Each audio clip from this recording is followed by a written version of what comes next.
The email arrived on a Thursday evening. Subject line: Your ancestry DNA results are ready. Helen had been waiting 6 weeks for her grandfather Frank's DNA results. She logged into the portal, the page loaded. She clicked past the ethnicity estimates and went straight to the DNA matches tab. The match for Frank, her 84-year-old grandfather, was listed as 0% shared DNA. 0%. That can't be right. I triple-checked the sample ID. She refreshed the browser, checked her father George's kit. Her 2 cousins all showed expected connections, except Frank. There's been a mistake. The lab must have mixed up the samples. She compared the shared DNA across matches. Not a single centimorgan linked Frank to the family. This isn't a lab error. Something is wrong with the family tree. Helen sat frozen in the glow of her screen, the impossibility of the data settling into a new, unwanted truth. She pulled up her father George's match. The connection was strong, just as expected. Her 2 cousins showed exactly right, but Frank remained an empty branch. Everything else adds up perfectly. The system isn't broken, so why is he the only one who doesn't fit? She grabbed her phone and dialed the testing company's support line. A calm voice answered on the second ring. I am looking at a 0% match for my grandfather. Is there any chance this is a lab error or a sample mix-up? The agent asked for the kit number, checked the batch. After a pause, her voice returned with a clinical certainty. So, you are telling me the result is definitive? No room for error? The agent's answer was quiet but absolute. If the match is 0, there is no biological relationship. DNA doesn't lie. No biological relationship. Then every memory I have was built on something that wasn't true. She ended the call without another word. The silence that filled the room was thick and accusing. Helen sat motionless, the impossible confirmation settling into her bones. Somewhere in her family's past, something had gone catastrophically wrong. Helen forced herself to move. She couldn't solve this alone. She needed a professional genealogist. If there's an explanation buried in the records, I am not equipped to find it. I need someone who lives in the archives. It took 2 hours of searching, but one name kept surfacing on forensic genealogy forums: Larry Cartwright. His credentials were impeccable. The next morning, she dialed his number. After a brief conversation, he asked her to jump on a video call so he could see the data in real time. All right, Helen. Share your screen. Show me the matches page. I've highlighted the 0% for my paternal grandfather. Everyone else in the tree connects, except him. That's a clean break. No distant cousins. No ethnic overlap. This isn't a simple NPE. Something structural is wrong. She sent him the raw data files and her annotated family tree. The upload bar crawled across the screen. I'll dig into the Pennsylvania records where your Frank came from. Give me a few days. I'll call you the moment I find anything. Helen ended the call with a fragile thread of optimism and a growing dread that whatever Larry uncovered would rewrite everything she knew. Helen needed answers. She drove to her father's house, rehearsing how to ask about a past she barely knew. You came all this way. What's so important? You couldn't ask over the phone. I've been building out the family tree, Dad. I realized I know almost nothing about Grandpa before he married Grandma. He never talked about it much, but he did work the mines when he was young over in Pennsylvania. That's where he met your grandmother. The mine. So Larry's search through Pennsylvania records wasn't random. There was a real place, a real job. Her phone vibrated. Larry's name appeared on the screen. She excused herself and stepped into the hallway. Helen, I've got preliminary returns from Westmoreland County. The records show a Frank employed at the mine in the late 50s. I am digging deeper. So Frank was definitely there. Whatever happened next, the switch, the lie started in that mine. He'd just say it was hard work, and he was lucky to get out. That's all. Why the sudden interest in the mines? Helen left her father's house with a name, a place, and a growing certainty that the mine held the truth she was chasing. The days bled into each other. Helen pored over old family albums, searching faces for answers not written in ink. Every picture of Frank looks the same. Quiet, kind. There's not a single hint of the secret in his eyes. She built a wall of records on her corkboard, the mine, Frank's hometown, the empty branch on the DNA tree. Late one evening, her phone rang.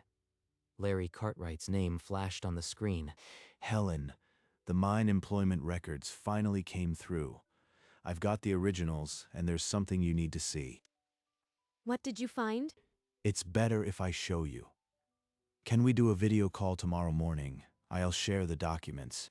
I'll be ready. She hung up, a cold certainty gripping her chest.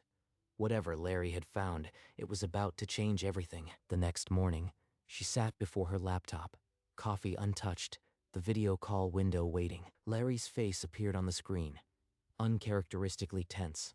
He didn't greet her. This is from the Westmoreland County Archives, the 12th of October, 1961. 2 miners, Frank Barrett and John Malloy, were trapped when a ceiling collapsed in Shaft 7. Rescue teams worked through the night. One man was pulled alive. Frank Barrett. That was Grandpa's name, but John Malloy, I've never heard of him. 2 men, 1 mine. The air in the room thinned. 2 men, 1 tragedy. And only one walked out of that mine. Larry. Which one survived? The newspaper didn't print the survivor's name. The next issue is missing from microfilm. But I found another record. He shared a scanned image, a mine foreman's incident report, dated the same day, but the survivor's name had been redacted under a 1961 court seal. They sealed the survivor's identity. Why would anyone do that unless it mattered which man lived? She stared at the 2 names, one who died, one who lived, and the question burned, which one had come home to her grandmother. 3 days later, Larry called again. His tone was different, weighted with finality. I got the unsealed mine personnel files.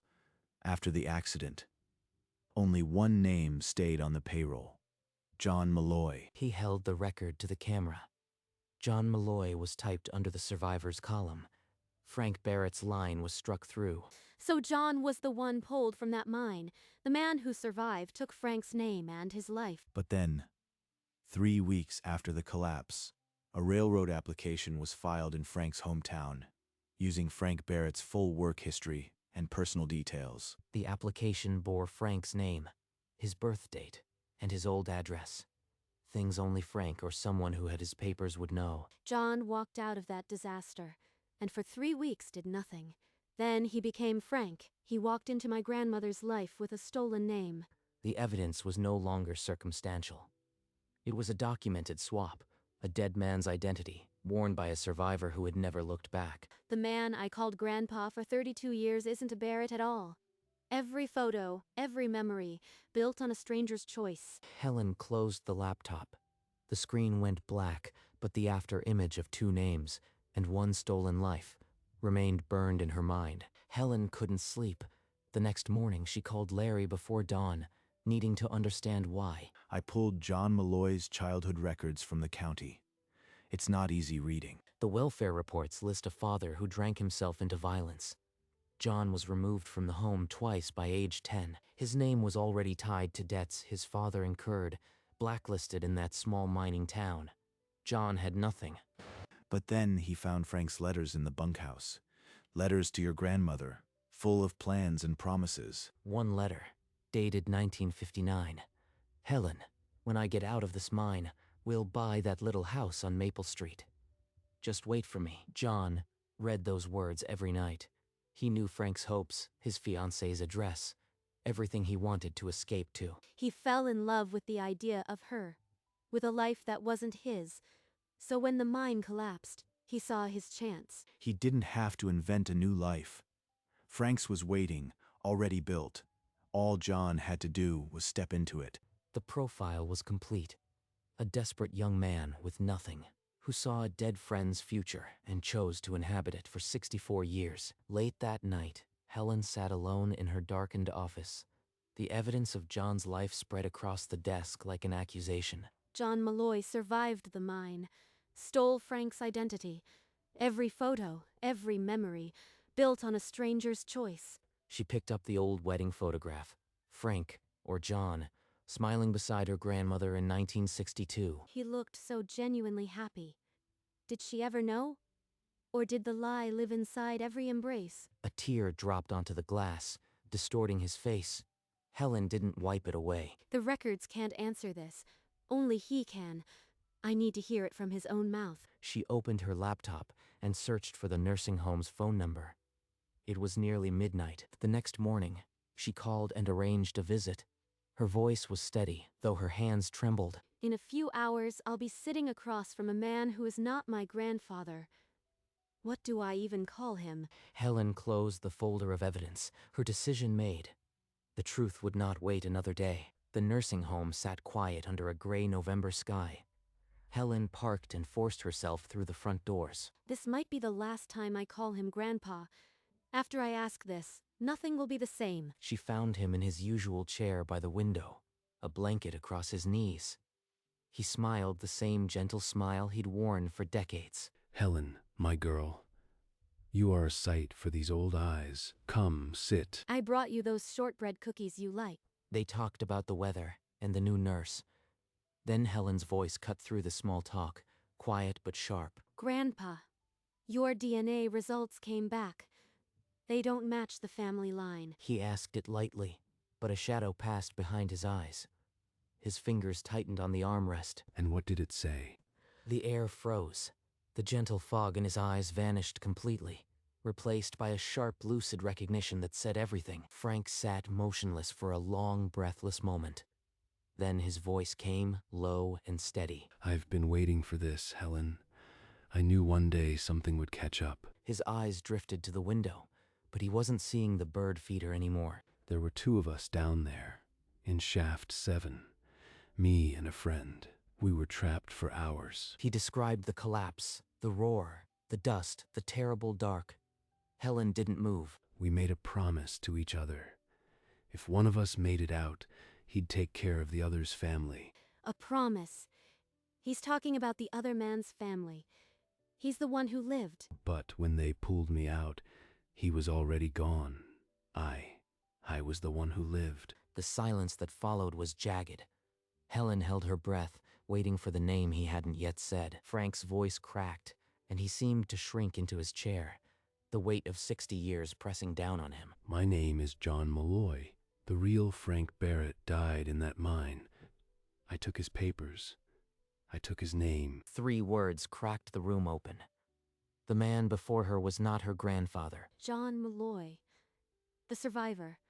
The stranger who raised my father, who held me as a baby. I had Frank's letters, his address. I knew his fiancée was waiting. I had nothing. Debts, a father who beat me. So I just stepped into his life. His voice hitched on the memory. He pointed with a trembling hand at the old crew photo on his nightstand. He looks at that photo every day, 60 years of guilt pressed into a frame. When I met your grandmother, she looked at me like I was home. I knew it was a sin, but I couldn't walk away. The silence stretched, heavy with decades of love built on a stolen name. The midpoint of the story had split wide open. He's not Frank, but he's the only grandfather I've ever known. Can I separate the man from the lie? The room held its breath. For the first time in 64 years, John Malloy had spoken his name aloud. Helen leaned forward, her voice gentle but trembling. She needed the whole story, not just the confession. Tell me everything. What happened when they pulled you out? John's eyes drifted far away, back to a moment he'd replayed every day since 1961. The dust was so thick I couldn't see. Someone shouted Frank, because of the papers in his pocket. He described being lifted onto a stretcher, the foreman scribbling while he lay dazed. By the time I could speak, they'd already written his name. I just didn't stop them. It started as a mistake. The real choice came later.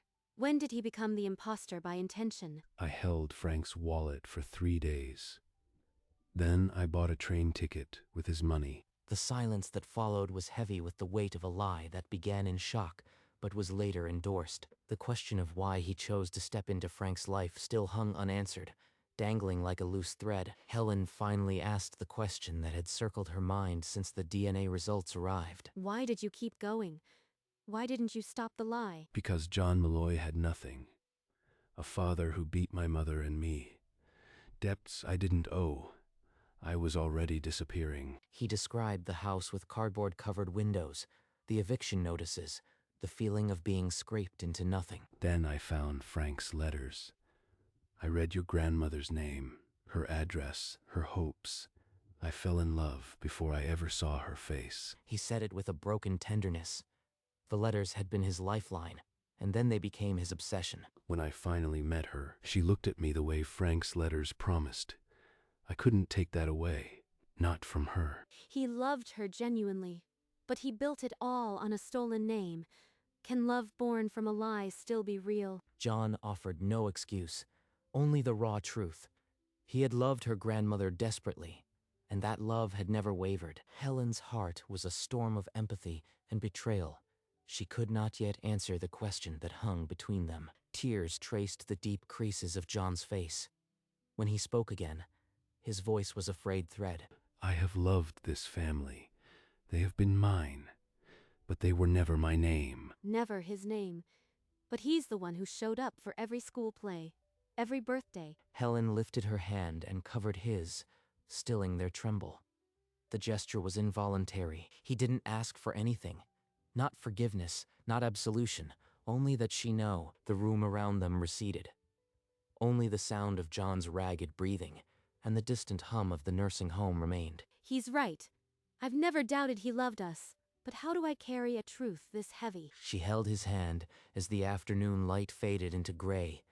Neither spoke for a long, crushing minute. His iconic words settled into her chest, a truth that would take years to fully understand. Helen couldn't give him an answer yet, but she couldn't let go of his hand either. Helen finally released his hand, stood, and walked out into a world that felt forever cracked open. The pale afternoon light hit her face, but it couldn't warm the cold knot tightening in her chest. He's not my grandfather, but he's the only one who ever showed up like one. She knew she couldn't carry this alone. Her father deserved to know everything. He had to know. Her fingers shook as she dialed George's number. The call clicked through on the second ring.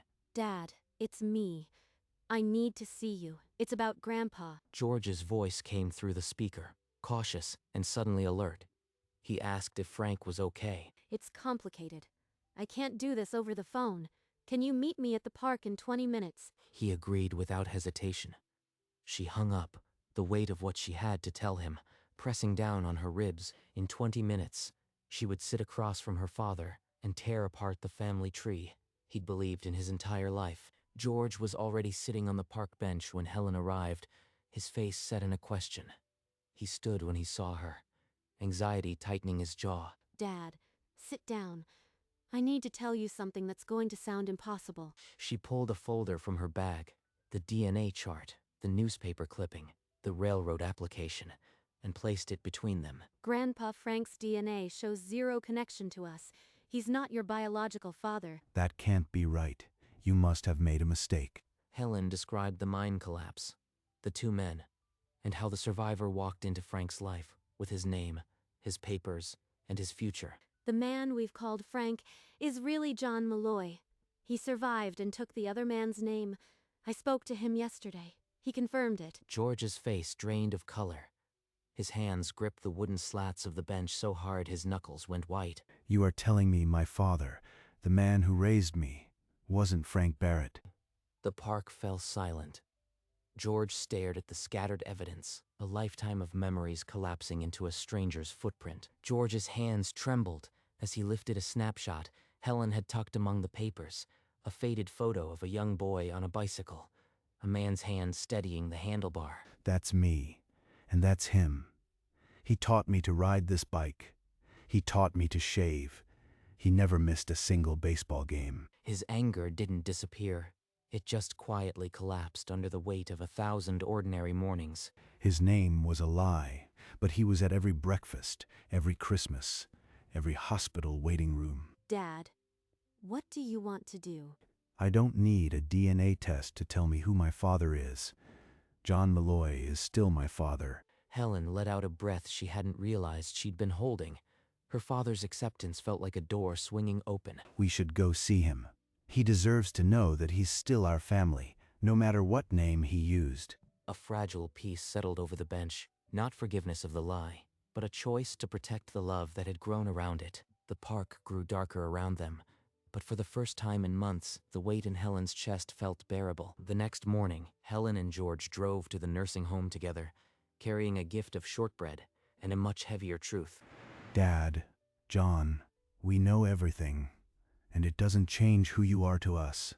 You are still my father. After all this, you'd still call me that? With John's blessing, Helen spent the next 2 weeks writing a 40-page family history that told the truth, the mine, the swap, the love. She sealed it in a large manila envelope with a wax stamp.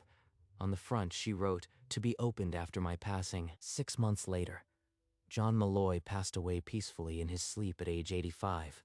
His hand was held to the very end. At his funeral, after the public service, George stood before the family and opened the sealed envelope she had prepared. John Malloy carried a name that was not his own, but he belonged to this family the only way that matters, by showing up. Tears fell, not of shock, but of release. The family had already chosen love over the name. Through the genealogist Larry, a descendant of the real Frank's brother was finally located and told that his uncle had not been forgotten. A month later, a 79-year-old man named Larry stepped off a bus in Pennsylvania, clutching a worn photograph of his uncle Frank. Helen and George were waiting near the stone monument. Larry shook their hands, his eyes wet before a word was spoken. He unfolded the photograph, a young Frank in mining gear, the same picture that had hung in his mother's hallway for decades. He was just a name to me. Now I know what happened. Helen stood beside him, a gentle hand on his back, as a stranger finally said goodbye to a man he'd never met. He would be proud to know you came. Larry nodded, unable to speak. The decades of not knowing seemed to drain from his weathered face. They stood in shared silence. 3 generations bound by a tragedy, varied for 60 years, finally acknowledged in this quiet place. Larry knelt and placed the photograph against the memorial. For the first time, Frank Barrett's image rested beside his name. The autumn wind stirred the leaves around them, a quiet grace settling over the park. The real Frank was no longer lost. Before leaving, Helen pulled a small brass plaque from her bag. It had been forged with John's name and the dates of his borrowed life. George helped her mount it on the stone base, just above the engraved name of Frank Barrett. The gesture was swift but laden with meaning. The 2 names now rested side by side. The man who died, and the man who lived in his name. He lived in your name, Frank, but he made it mean something. Silence followed. Not an empty silence, but one filled with decades of unspoken grief now acknowledged. 60 years of lies, and yet here, in this quiet place, only the love remains. Larry lowered his cane and simply stood, his shoulders relaxing as if a burden had been set down. The newly placed plaque caught the pale autumn light, as if the memorial itself had been waiting for this final piece. No ceremony was needed. The act itself was the closure for Frank's family, for John's memory, and for the generations in between. They lingered until the shadows lengthened, a family no longer defined by a single name.